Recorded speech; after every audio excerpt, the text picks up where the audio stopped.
Посматрајќи ве вака од ова место, драги браќи и сестри, видов расположени, ведри, радосни лица.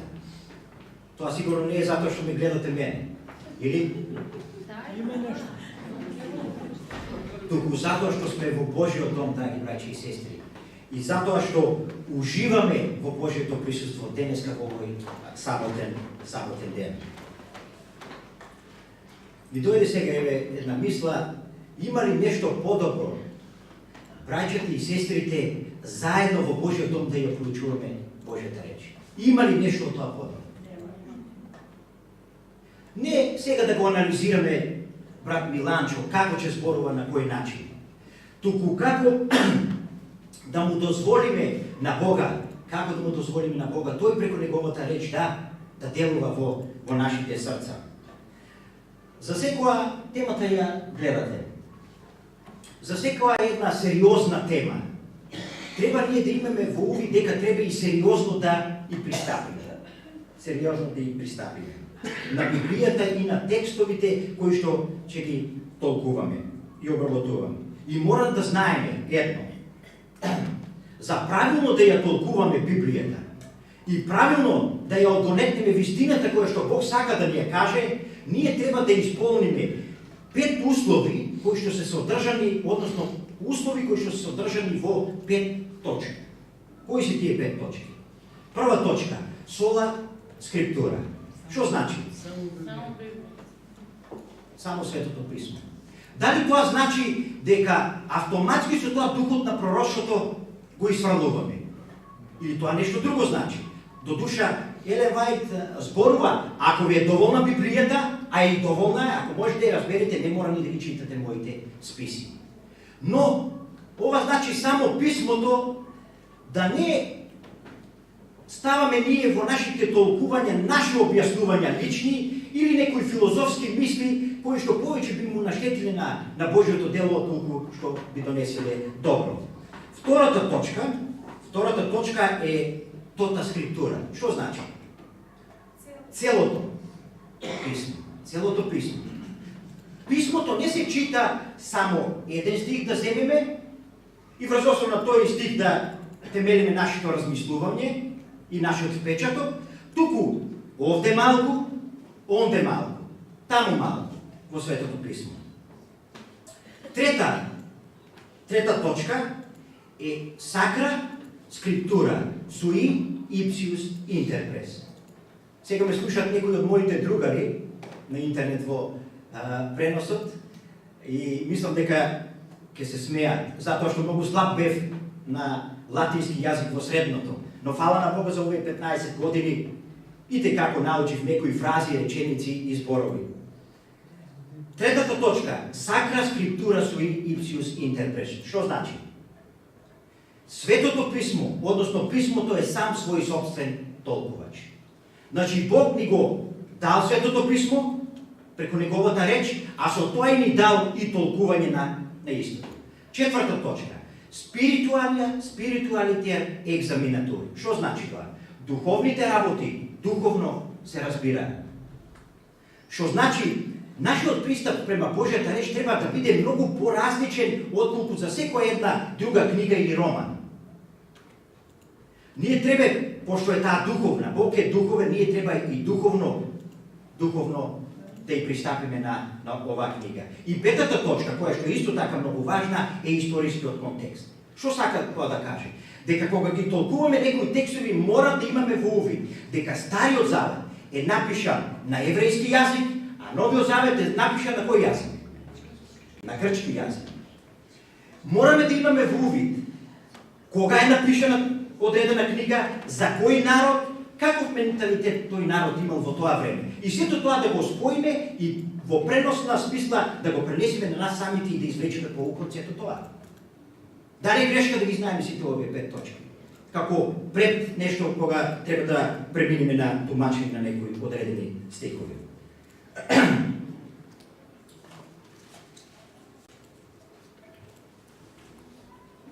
На почетокот на ова предавање, драги браќи и сестри, би сакал да ја подсетам на еден многу важен стих кој зборува за Бога, а тоа е Прво Јованово, послание, 4 глава, 8 стих. Ајде сите кои што имаме Библија да го отвориме.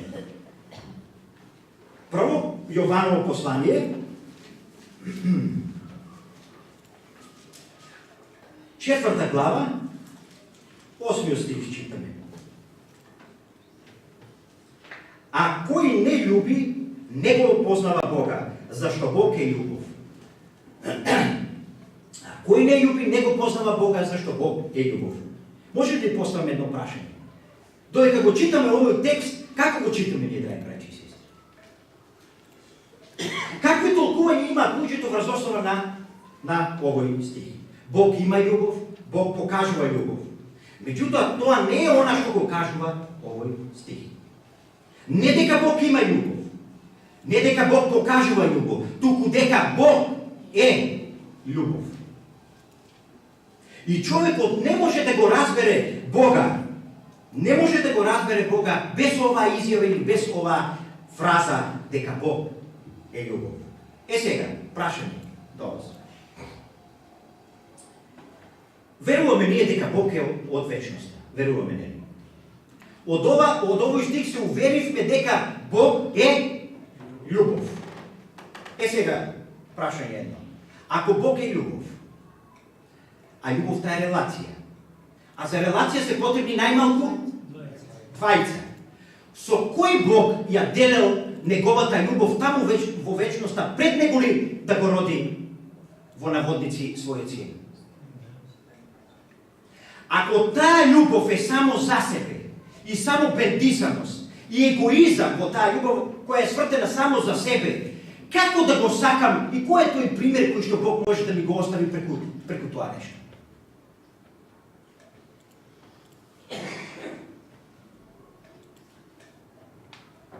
Дали е тоа можно да покажеш љубов ако имаш само една личност? Значи, за луѓето да би покажали љубов, потребно е најмалку две личности. Но скоро слушнав еден текст од еден наш евангелист. И авторот на тој текст сугерира нешто што многу ме изненади мене и никош не сум размислувал на тоа. Кажува: за некој да би можел да покаже совршена љубов, ние обично кажуваме потребни се двајца. Меѓутоа, за овој автор тоа е погрешно. За да би можели да покажете совршена љубов, не се потребни двајца, мора да има најмалку тројца. Тоа стварно ме шокира и ме изненади. Затоа што јас секогаш велев дека е потребно двајца за љубов. И почнав да размислувам. Јас и мојата жена се зедовме, стапивме во брак и живеевме во меден месец. Знаете како води тоа. Меѓутоа, се во нашата љубов се промени кога се роди нашето дете, нашата ќерка. Дури тогаш можевме да ја искусиме таа права, таа вистинска љубов. И тога сватив дека за љубов се потребно да има тројца. Затоа што кога имате двајца, јас тебе те љубам, ти мене ме љубиш и тоа е љубов. Меѓутоа, кога имате тројца, тога сваќаш дека ти и онаа друга личност веќе не сте центар пажња. Не сте центар пажња. Затоа што таа љубов се дели на тројца. И во тоа се покажува совршенството на љубовта. И кога Библијата кажува дека Бог е љубов, ни кажува на нешто многу важно, дека Бог е љубов и дека таа љубов прво се манифестира во три личности на Божеството. И кои се така соединети и таа љубов така ги води, што трите лица на Божеството се така сплотени во своите планови и своите активности. Библијата не зборува за три Бога. Ние имаме само едно Божество. Нормално, составено три личности. Драги браќи и сестри,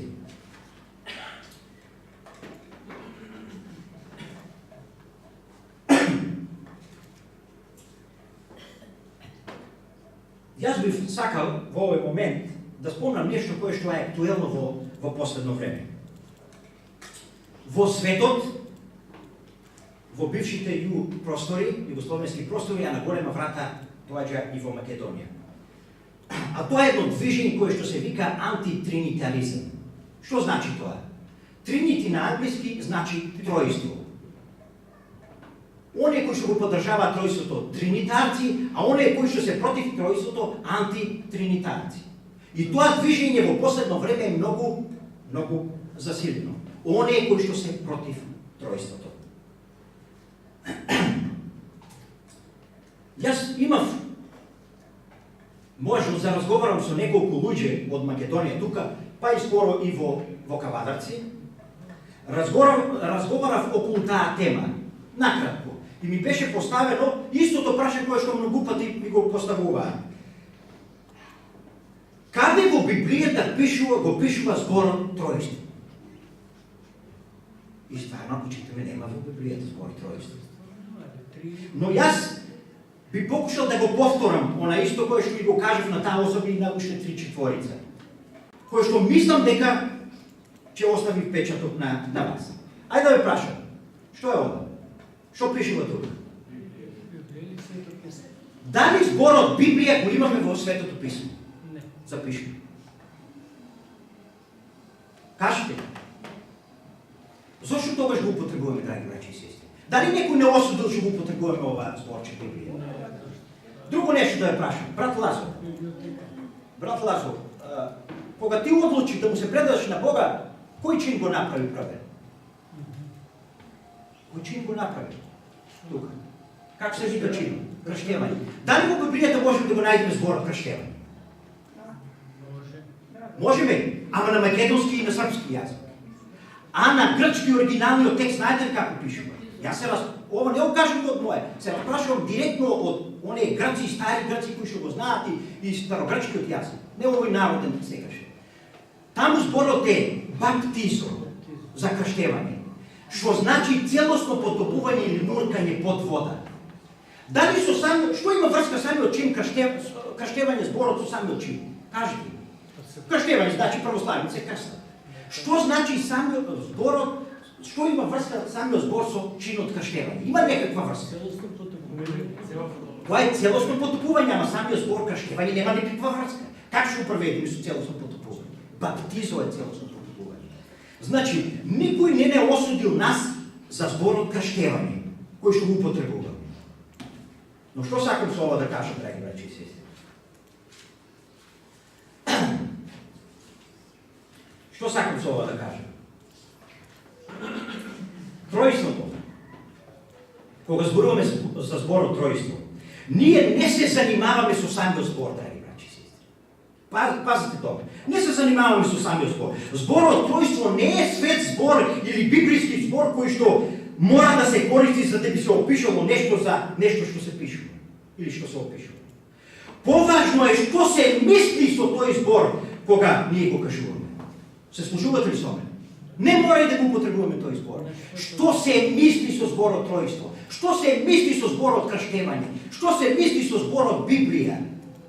Ние сме прифатиле народни зборови со кои што сакаме да појасниме на луѓе што уствари значи. И на некој начин на човечки да му го приближиме на луѓето она што Бог сака да го каже. Веруваме ли во Елен Вајт дека е пророк на адвентистичката црква? Веруваме ли?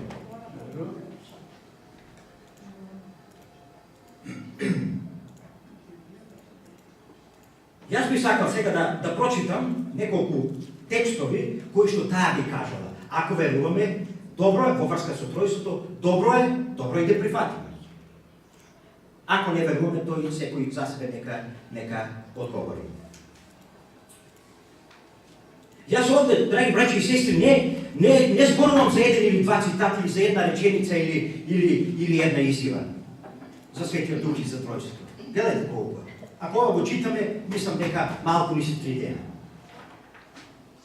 Еве што кажува Елен Вајт во врска со тројството. Че читам на српски. 3 засебна представника, Отац, Син и Свети Дух, раде заедно за људски род. Они се уединени у послу. Браќа мои, колку лица се уединети у послу? Колку? Три засебна представника Елен Не зборува сега за некој кој од нив излегува некој дух, некоја пареја и се движи не знам каде. Они су тако единени у посту да учине цркву на земја слично цркву на небо. Како да ја учине црквата на небото слична на земјата? Како? Читаме во Јован, Евангелие по Јован 17 глава. Очи како што сме ти и јас едно, така и тие нека бидат едно. Други зборови. Накратко ги читам. Три најсветла бича на небо. Три велике силе на небо јесу заветоване. На друго место. У име Отца и Сина и Светога Духа, три највише сили у небеским дворима. Ја едноставно кажува Елен Вајт, призовем три велика заслужника и кажем и така натаму. Крштавајуќи вернike у име троstrukih сила у небеском свету. Три велика и славна небеска карактера су присутни приликум крштевања. Отац, Син и Свети Дух бесконечне свезнајуче силе примају они кои се кршти и така натаму. Ми смо заветовани у присутности три највеќе силе неба. Вечни небески великодостојници Бог, Христос и Свети Дух. Три велика сила на небо су сведоци. Они су невидливи, али су присутни. Да читаме уште, драги браќи и сестри. Да се умираме колку толку од се тоа што го кажавме. Тука кажува, Отац, Син и Свети Дух су три најсветля бича на небо. Така кажува Елен Вајт. Најсветле биче на небо е Отац, најсветло суштество на небото е Синот и најсветло суштество на небото е Светиот Дух. Ја едноставно призовем три велика заслужника. Отац е голем, најголем заслужник, Синот е најголем заслужник, Светиот Дух е исто така најголем заслужник. Отац, Син и Свети Дух су бесконечне свезнајуче силе. Отац е бесконечна свезнајуча сила, у истој мери Син е бесконечна свезнајуча сила, а не у мајно мери и Свети Дух е бесконечна свезнајуча сила. Одлучите сами, драги браќи и сестри. Сестра Вајт, кога ова го проповедала. Сето ова што го пишувала, било пишувано во последните 20 години од нејзиниот живот. И ова е пишувано после Минеаполис 1888 година. Стварно, драги браќи и сестри, ако видиме, мораме да признаеме, во нашите пиенини во почетокот не верувале во тројството, но тие исто така не верувале и во саботата. Се сложува. Тие исто така не ги упражнавале и здравствените закони. Но после, ако читаме сите книги, после 1888 година, кога нашите сватиле многу работи, адвентисти, ќе видиме Елен Вајт дали пишува таков цитат има против тројство или можеби во некоја заматена форма. Не можеме да најдеме такви цитати. И да читаме во Копнежот на вековите, и во книгата Евангелизам, и во книгата Слуги Евангелија, или Слуги на Евангелијето. Драги браќи и сестри, меѓутоа јас сакам денес да зборуваме за една друга работа. Мислам дека беше засходно да кажам еден вака исцрпен подол, нема да ми заберете увод, кој што треба да ја најави денешната тема. Меѓутоа јас сакам да зборуваме, како што реков, за една друга работа. Кога луѓето зборуваат за Божеството, како што спомнавме ние, тие обично немаат проблем да го сватат Бог таткото како личност. Имаме ли проблем да го сватаме? Бог е личност, така? Драги браќи и сестри. Па затоа кога читам во Библијата сваќаме дека Бог Отецот има известна форма и затоа е личност. И затоа луѓето не поставуваат прашање во врска со тоа. Тој го пратил Синот, го пратил Светиот Дух, јасни активности на една личност. Исто луѓето, кога зборуваат и за Исуса Христа, тие немаат проблеми Исус да го сватат како личност. Зошто? во најмала рака, тој дошол на оваа земја како личност, живеел помеѓу луѓето и проповедал. Меѓутоа проблемите кај луѓето почнуваат кога ќе дојдат прашањата за Светиот Дух. Што е проблемот со Светиот Дух? Тоа што во Библијата Светиот Дух никогаш не се појавува како една личност. Но тоа е така само кога ние сакаме да го објасниме Светиот Дух употребувајќи наши човечки термини. И да го укалапиме во наши калапи онака како што ние сваќаме, а не онака како што Бог кажал во Библијата. Уствари ние имаме во Библијата неколку пати како Светиот Дух се манифестира и зема разни известни форми, а тоа е како гула, како оган, Исус кажува како ветар. Меѓутоа, ние кога одиме во Библијата, ние ќе видиме што Библијата кажува за Светиот Дух. Но луѓето, поради овие проблеми, морамо да сватиме, драги браќи и сестри, има одредени проблеми кога објаснуваме за Светиот Дух. Мораме да се сложиме сите заедно. Затоа луѓето го сваќаат Светиот Дух не како известна личност, туку како некоја безлична енергија, сила, ветар и така натаму, кој излегува од Бога. И браќи и сестри, ние не треба да ги осудуваме овие луѓе. Затоа што има потешкоти во Библијата со кои што самите ние ќе се носиме во целиот наш живот овде на земјата.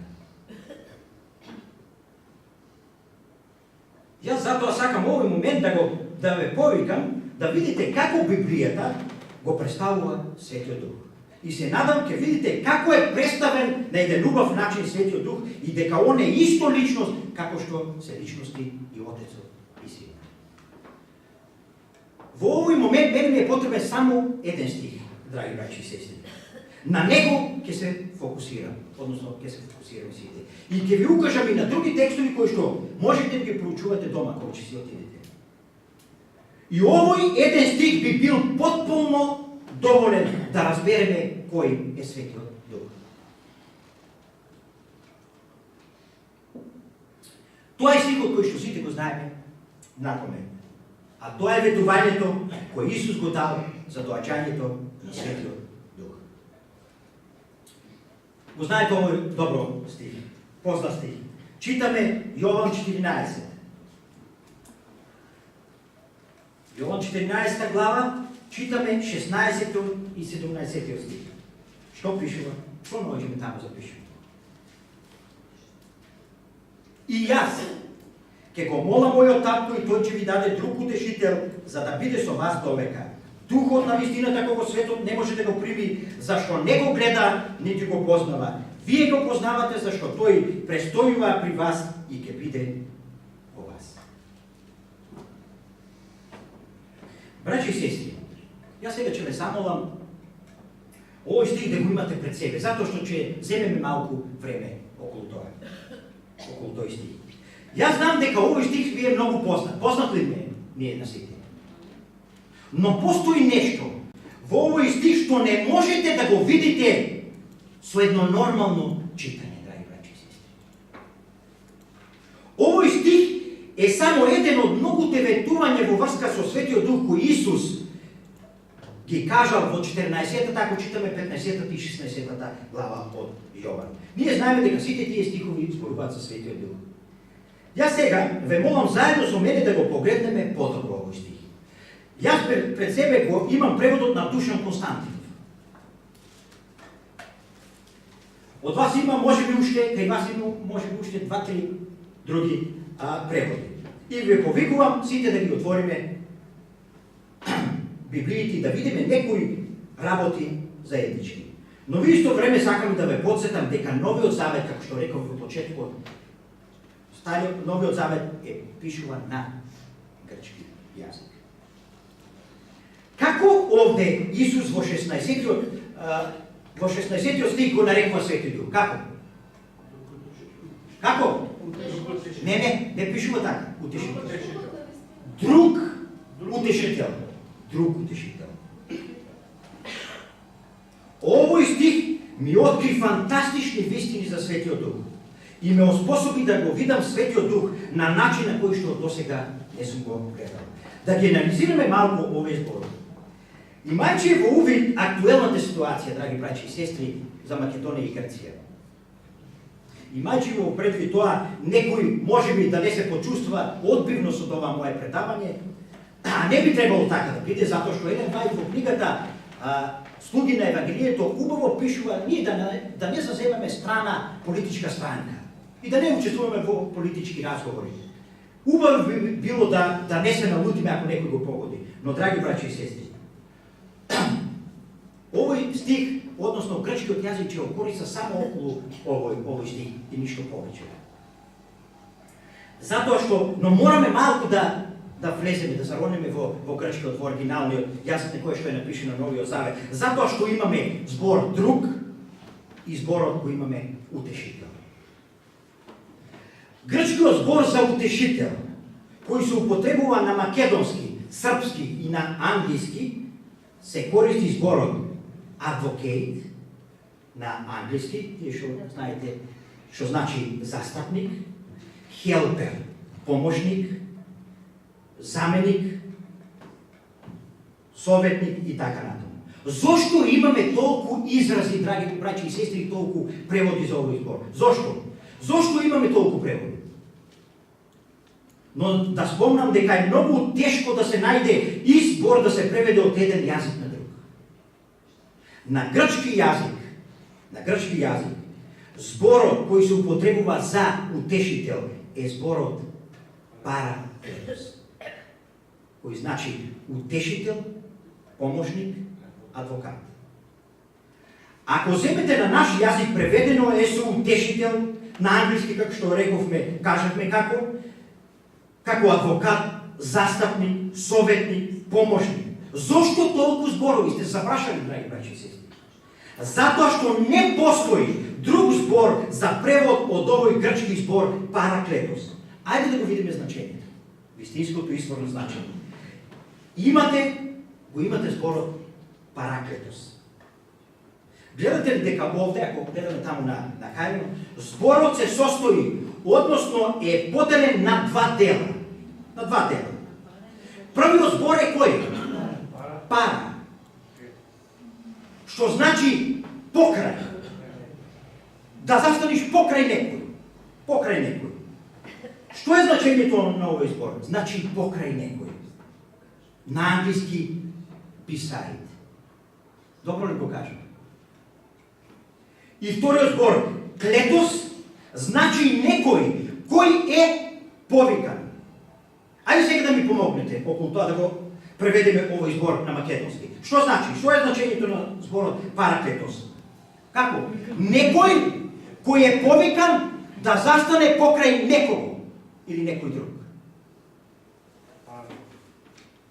Дајте ми еден збор, драги браќи и сестри, ајде, на македонски и српски. Дајте ми еден збор за параклетос. Сега разбирате ли зошто библиските преведувачи се борат како да се изразат во преводот? Не постои таков збор, на грчки да, ама на другите јазици не. Затоа е многу битно изворно да го знаеме.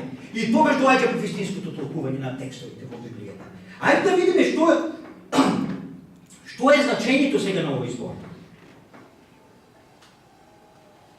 Брате Джоки, ти си многу жалостен.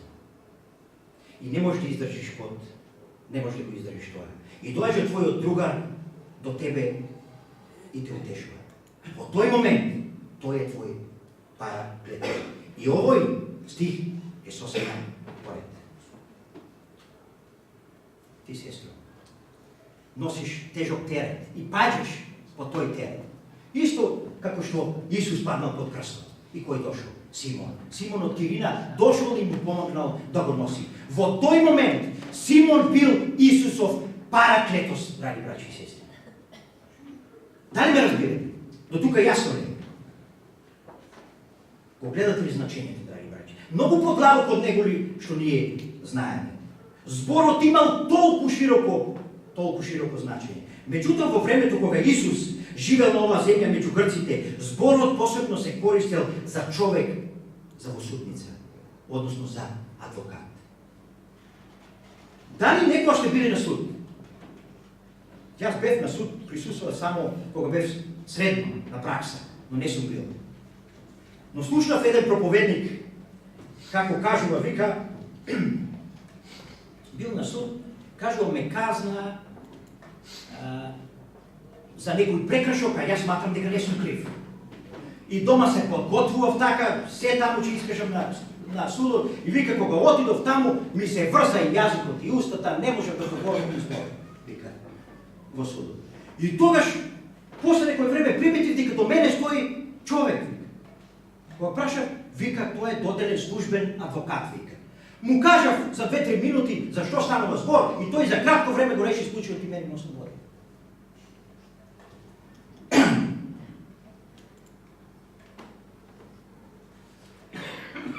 Тоа е значењето на зборот Параклетос, драги браќи и сестри. Но ние се плашиме многу од судот, така ли? Одма тој суд не асоцира на нешто лошо. Но ако земеме, ќе видиме дека Бог Отецот вика, целиот суд му го дадов, во Јован пишува таму, целиот суд му го дадов на Синот. Што значи тоа? Има ли зошто да се плашиме? Тој е наш застапник, адвокат. Тој е наш судија, тој е наш брат. Кога сме на суд, драги браќи и сестри, ако е нашиот брат и адвокат и судија, па и наш брат е, има ли зашто да се плашиме? Да се ослободиме од тој притисок и да се држиме цврсто до Бога, драги браќи и сестри. Тоа е значењето на зборот Параклетос. Некој кој стои покрај некој. Кога Исус зборувал за Светиот Дух, дека ќе дојде на оваа земја, како Исус го опишал? Како Исус го опишал, драги браќи и сестри? Ќе спомнам само некои детали. Првен Исус кога дошол на оваа земја, што кажува? Затоа Исус им рече, кога ќе го издигнете човечкиот син, тога ќе сознаете дека тоа сум јас и дека ништо не правам само од себе, туку дека зборувам она што татко ми ме научи. Она што татко ме научи. А на друго место што пишува за Светиот Дух? Дека Светиот Дух само од себе не зборува, туку зборува она што Исус го кажа. Исто како Исус бил, како што бил представник за Отецот и го прославувал Отец на оваа земја, така и Светиот Дух, кога Исус отишол горе, дошол за да го представува, односно да го прославува Исуса на оваа земја.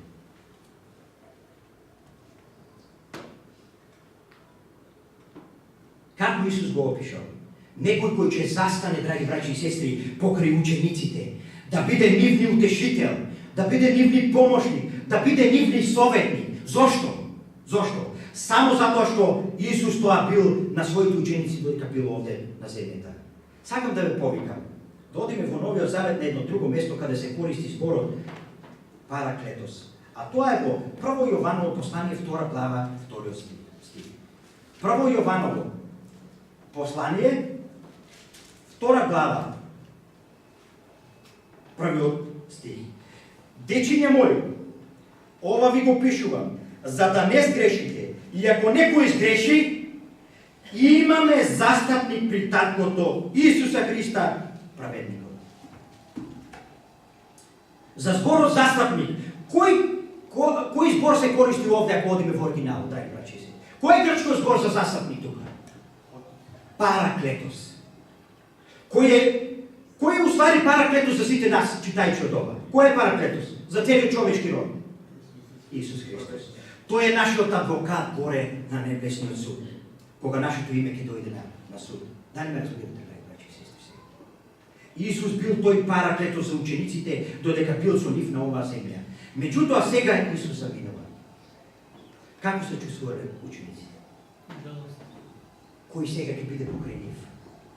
Како сега они ќе обстанат наспроти сите оптужувања, наспроти сите противења, наспроти се друго?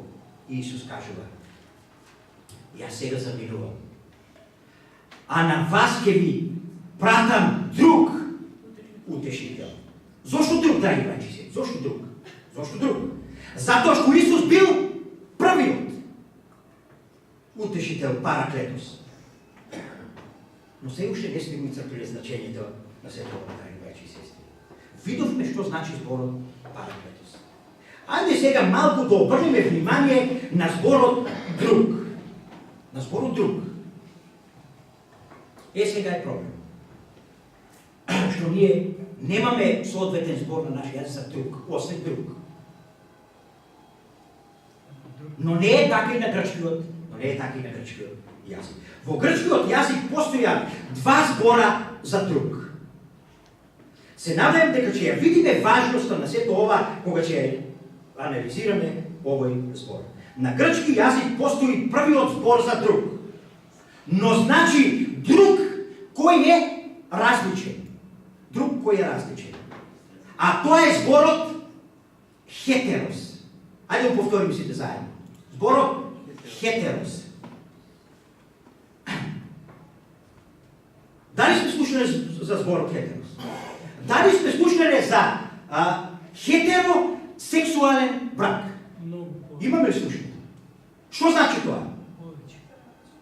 Кога имате брачна заедница помеѓу две различни личности. А кои сте две различни личности? Маж и жена. Ако имате хомосексуалци, тоа не е хетеросексуален брак. Дали сега гледате? Ние го користиме овој термин во нашиот јазик. Добро се објаснува што навистина значи. Хетеро значи некој кој е друг од друга врста. Вториот збор за зборот друг е зборот алос. Зборот алос. Што значи алос? Некој кој е друг од иста врста. Кој е ист како првиот, ама е друг. Дали ме разбирате? Толку е мојот речник, не можем по-убаво да го кажем. Оној кој е друг, ама од иста врста. Само сакам да видите дека тоа не е само случајно овие зборови, драги браќи. Затоа сакам да ве повикам на еден стих од Библијата и тоа во Галатјаните, прва глава, па да видите како овие стихови можат да ни помогнат во разбирањето на некои проблематични стихови. Овие зборови да ни помогнат. Галатјаните одиме да отвориме. Прва глава, 6 и 7 стих. Галатјаните, прва глава, 6 и 7 стих. Што кажува Павле таму? Ајде да видиме. Се чудам дека така брзо се одвратувате од оној кој ве повика во Христовата благодат. И пазете сега. И преминувате кон друго евангелие. Друго евангелие. Зборот кој овде се користи е зборот хетерос. Друго евангелие. Добро, сега ништо не дознаеме од сето ова. А Павле во 7 стих кажува, кој уствари не е друго, дали го гледате тоа сега? Кој уствари не е друго,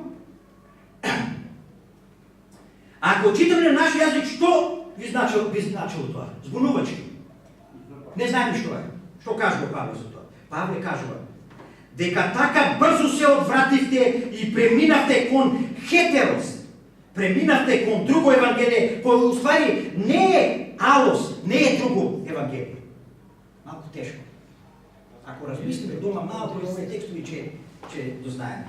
Гледате ли колку разбирањето на тие зборови ни помагаат подобро да ја разбереме Библијата и одредени тешки стихови во Библијата. Но едно треба да знаеме, дека обичните луѓе многу често не правеле разлика помеѓу овие два збора хетерос и алос. Но во филозофскиот јазик, кога сте сакале да правите разлика, тоа било јасно во грчката филозофија порано. Јасно било. Ајде уште еднаш. Хетерос значи некој кој е друг, поразличен, спротивен, и алос, некој кој е друг, ама ист. Дали можете да предпоставите, драги браќи и сестри, кој збор овде Исус го користи во Евангелието по Јован 14 глава 16 стих? Кој збор? Го користи зборот алос. Што тоа ни кажува? Дека Светиот Дух е ист како и Исус. Ако Исус е личност, и Светиот Дух е личност. Ако Исус е член на Божеството, и Светиот Дух е член на Божеството. Ако Исус бил утешител, Светиот Дух истото тоа го работи на земјата. Ако Исус би сакал да покаже нешто друго, и било кој начин да Светиот Дух е некоја сила која излегува од Исус, тоа јасно тој би го спомнал во овие стихови. Дали Исус е некоја сила која што излегува од него? Дали е манифестација на Исуса Христа? Јован 14 глава што пишува? И јас ќе го молам мојот татко и тој ќе ви даде друг утешител. Кој го дава утешител? Каде е Исус тука? Таткото го дава. Друг утешител како мене, како сум јас.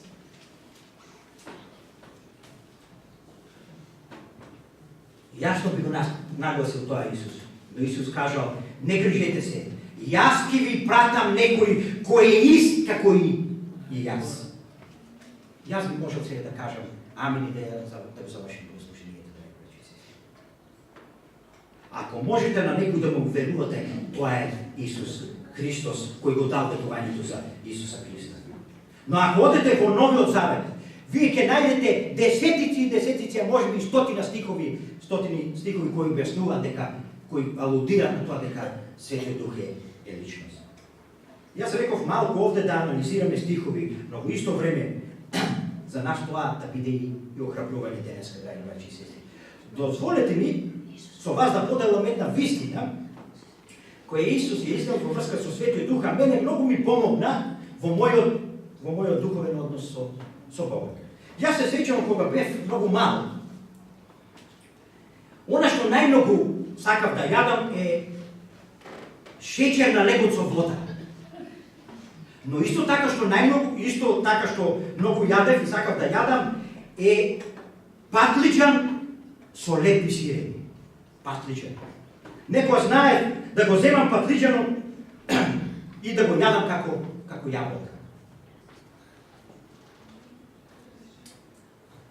Сега, пред некоја година, знаејќи го тоа, мојот татко во Ваташа, претходно каде што живеев јас, има една мала бавча, посади патлиџани.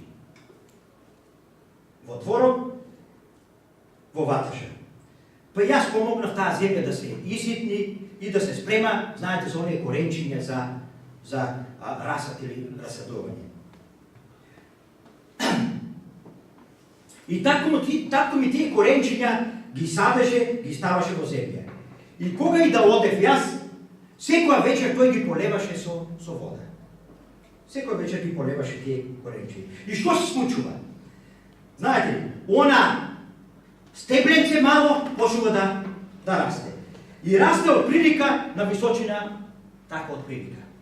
И почнува, знаете, оние зелени топчиња, и малку кои почнуваат со текот на времето да ја менуваат бојата и стануваат одат во црвено. И можам да се сетам како татко ми еден ден заедно со еден негов пријател, додека таму бев, донесоа 2 снопа колчиња.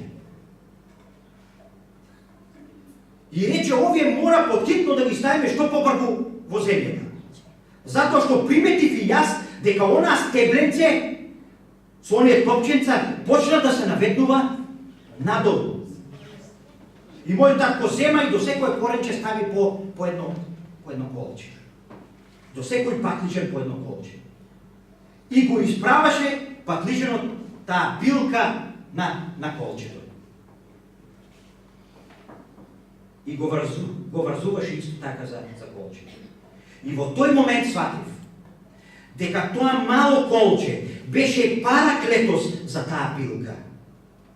Да не бил тој параклетос кој ја потпрел таа билка, ние никогаш немавме да јадиме, да имаме патлиџан. Но едно сватив, дека патлиџанот ќе расте секогаш, но без параклетос, вие ќе имате само трул патлиџан.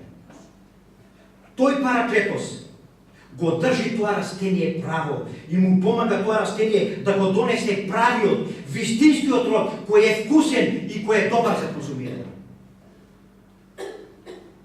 Браќа мои сестри, која е тоа лекција која јас ја научив од ова ветување за Исуса Христа за Светиот Дух, сакам да ја споделам со вас. Без Светиот Дух, без тој параклетос, кој Исус ни го ветил дека ќе стои покрај или до нас. Ти и јас, Исус кажува, не можете да направите ништо без мене. Секако ти и јас можеме да бидеме поштени. Можеме и да бидеме ревни. Но сето она што го работиме не е ништо друго, туку трул патлиже, драги браќи и сестри, без парадокс, без Светиот Дух. И има тука некој род, ќе дадеме, јас сум према тебе љубезен, затоа што си ти према мене љубезен, ти кога ќе нема да бидеш љубезен спрема мене, јас нема да бидам љубезен спрема тебе. Разбирате ли зашто станува збор? Даваме некој род. Тоа е трул патличен, тој род, драги браќи и сестри. Зашто станува збор? Она што овде Исус го обечал за Светиот Дух е дека ние без Исуса не можеме ништо. Кога Исус ветил дека ќе го прати тој параклетос, тоа е само со една и единствена цел. Ти и јас, како она билка,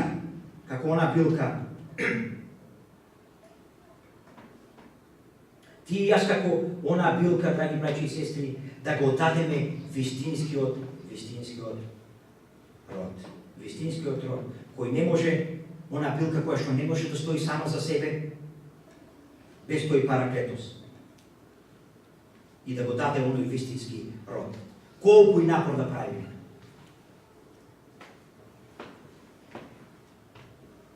Туку тој ни го пратил тој, Светиот Дух, тој параклетос кој ќе стои покрај нас, за ние да можеме да стоиме и за да ние можеме да бидеме втемелени и за да ние го донесеме тој род за слава на Бога. Прашањето, кој е Светиот Дух, драги браќи и сестри? И како ти и јас се однесуваме спрема Светиот Дух? И што тој значи за тебе и за мене во нашиот живот? Не е прашање на доктрина, туку прашање за нашето спасение, драги браќи и сестри. Не е тоа, јас и ти се разликуваме, ти го гледаш Светиот Дух на овој начин, јас на овој. Тоа е прашање на нашето спасение, драги браќи и сестри. Немојте да ми кажете дека бракот не е важно, јас со кој си лежам во креветот. Дали со особа, со личност или со компјутер. Па тој компјутер ми зборува и јас слушам глас. Јас можам за Светиот Дух, драги браќи и сестри, гледате колку стихови има за Тројцето и Светиот Дух. Можам да ви читам колку што сакате. Јас кога ја читам Библијата, апостол Павле ни кажува во Ефесијаните 4 глава 30 стих. Светиот Дух може да се ожалости. Во Евангелие по Јован Исус кажува, Светиот Дух ќе не поучи. Тој ќе биде со нас. Делата на апостолите. Светиот Дух ќе го води апостол Павле. Светиот Дух кој изборува во црквата за да ги одвои Павле и Варнава. Кога Ананија и Сафира, го знаете тие текстови во 5 стих, кажува, го излагавте Светиот Духа, веднаш во следниот кажува дека уствари вие го излагавте Бог. Кога го лаже Светиот Дух, значи ти го лажеш целото божество, драги брате и сестри. Браќи и сестри, кога одиме во Стариот и Новиот Завет, толку многу стихови за Светиот Дух стојат дека е тој Бог. Бидејќи Светиот Дух никогаш немал човечка форма, затоа ни има потешкоти. И луѓето кажуваат разни работи за Светиот Дух и употребуваат разни фрази. Но Светиот Дух е Бог. Затоа многу пати се среќаваме со некои проблематични изрази како дека Светиот Дух е Дух. Имаме ли такви изрази? Светиот Дух е Дух. И затоа со Светиот Дух можеш да се наполниш, може да биде во тебе. Меѓутоа, истите тие зборови, дека и тие изрази, дека Духот може да пребива во вас, дека со Светиот Дух ние можеме да се наполниме, дека Светиот Дух ќе биде во нашето срце, дека сето тоа, тие исти изрази кои се користат, се и за Светиот Дух, и за Исуса Христа. И велат некои луѓе кажуваат, да, ама Исус работи преку Светиот Дух. Каде тоа го пишува, драги браќи и сестри? Такво нешто во Новиот Завет. Да, Светиот Дух е представник на Исуса Христа. И тоа е иста манифестација на Исуса Христа, вела. Ама забораваат дека исто и манифестација на Бог Отецот. Светиот Дух, како читаме во некои стихови. Една работа треба да сватиме. Кога Исус бил на крстот, сите три личности од Божеството пателе. Не бил тоа само Исус. Не се кашеме само во една личност, драги браќи се, туку во името на Божеството кое е составено од три личности. И исто така во активностите на Светиот Дух, она што го работи Светиот Дух, целото Божество е активно и вклучено. Затоа кога читаме, малку ни иде хаотично. Затоа што едниот со другиот се надополнуваат, едниот го заменува другиот, вториот го заменува третиот. И ни изгледа така збунувачки. Но така е кога не можем да го објасниме подруго со наш човечки јазик. Но Бог дошол, зборот Бог и односот нивни да ни го опише на наш човечки јазик. Иначе не би го познаме. Сакам тука да спомнам еден пример. Ако земеме една фирма и тројца гази од едната ја држа таа фирма. Едниот е директор за финансии, другиот е директор по маркетинг, другиот е извршен директор. Сите тројца што ја представуваат фирмата. Дали некој од нив е поглавен или послабен? Сите личности каква одлука да донесат некој еден од нив ги представува сите тројца, односно целото тоа јадро за целокупната таа фирма. Јас овде имам стихови во Стариот Завет, драги браќи и сестри, кои зборуваат за Јехова. Во Новиот Завет тоа му се препишува на Светиот Дух. Знаете, драги браќи и сестри, дека во Стариот Завет стиховите кои се кажуваат за Бога, во Новиот Завет му се препишуваат истите тие особености на Светиот Дух. Може да читаме стихови од Исаија, Еремија и послание до евреите. Ево да спомнем некоја. Например, можеме да одиме во 2 Коринтијаните, 13 глава, 16 стих. Што кажува така? Дека ние сме храм Божи. Храм Божи, така пише. Но одите во 1 Коринтијаните, 6 глава, 20 стих, ние таму пишува сме храм на кој? На Светиот Дух. Пазите сега, ние дали сме храм на Божи или храм на Светиот Дух?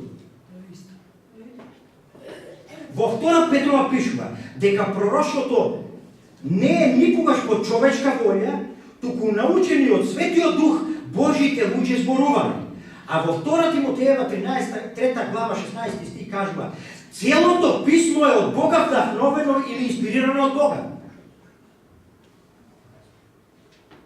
Ваму кажува ништо не е од Светиот Дух, ваму кажува дека целото е инспирирано од Бога.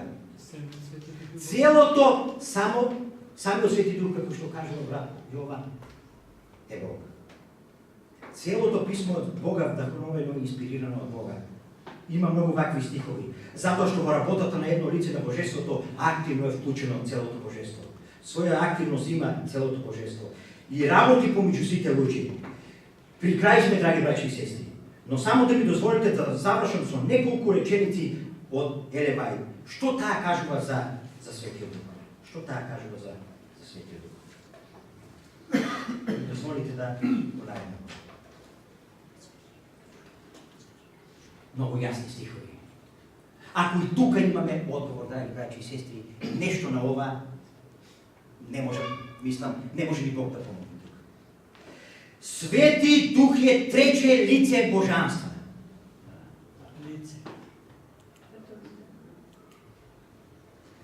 Свети, на друго место, Свети Дух е личност, jer он сведочи нашем духу да смо деца Божија. Свети Дух има личност, иначе он не би могол да сведочи нашем духу. Он мора да биде божествена личност, иначе не би могол да докучи тајне кое леже у Божем ум. Духот на пророштво ни кажува дека Светиот Дух е Бог, драги браќи и сестри. Када се Христос возна на небо, Свети Дух е заузел негово место и био е савршен негов представник. Свети Дух е утешител у Христово име. Он оличава Христа, а ипак е засебна личност. Он не е ничија сенка, ничиј курир, ничиј асистент, веќе засебна личност, као Отац и Син. Има ли по-јасно тоа? Драги браќи и сестри, доказите во Библијата се толку големи за Светиот Дух како личност, што сите кои што не се сложуваат со мене, драги браќи и сестри, можам да кажам, голема е верата нивна во однос на ова.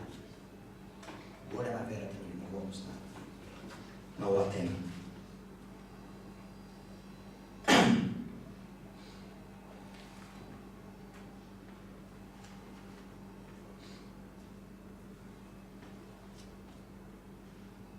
Да, Свети Дух е на друго место исто толико личност, као што е Бог личност, хода овим просторима.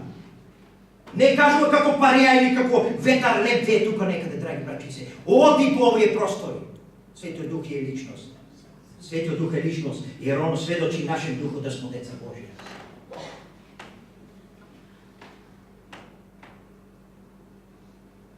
Драги браќи и сестри, доволно е два или три сведоци. Така ли? За ова да се објасни. За да некој поверува или да објасниш дека тоа е така. Доволно се два или три сведоци.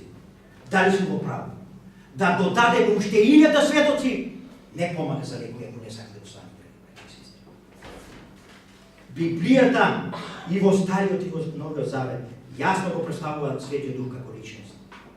Браќа мои сестри, ако сакате да имате заедница со таа личност, вие морате да знаете дека таа личност има љубов. Дека таа личност може да се ожалости. Како што сте склопиле пријателство со таа личност, вие можете исто така и дистанца да направите од таа личност. Што се случува кога че се оддалечили на некое растојание од таа личност? Прашањето за разбирањето на Светиот Дух и што значи тоа во нашиот живот и како можеме да го воспоставиме и како можеме да воспоставиме однос со него, не е прашање, како што реков, на една доктрина. Тоа е прашање за нашето вечно спасение, драги брати и сестри. Многу се плашам за луѓето кои што се против личноста на Светиот Дух. Многу се плашам, драги брати и сестри. Се надам дека овој предмет ќе го проучуваме за себе кога ќе одиме дома. И го молам Бога. Тоа е и правило да го разбере, и правилно да го разбере. Знам дека имате многу прашања и јас имам, драги брати и сестри. Нека Господ ни помогне и нека ни ги одгонетне вистинските одговори кои што ги дал тој во Библијата. Амин.